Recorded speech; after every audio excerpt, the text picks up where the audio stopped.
How to fix payment card are not supported for this account in iPhone. Let's get started. The very first thing you want to do is launch your settings app. Now navigate to the option of general.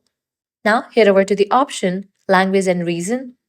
Once you're on this page, navigate to the option of reason. Now here you're going to find the list of the reasons. Select the reason you are currently in. Once you set it, you'll be good to go. Your problem might be fixed.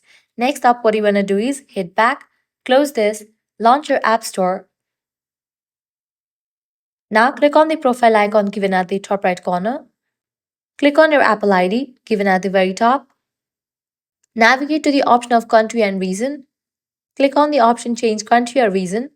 For the App Store as well, you'll need to change the country. Make sure you have selected the country you are in right now. After you set it, your problem will be fixed. If this solution doesn't work for you, what you have to do is launch your preferred browser. You will need to contact to the Apple customer service team. In the search box, type in Apple support and then search for it. Navigate to this one website option, support.apple.com.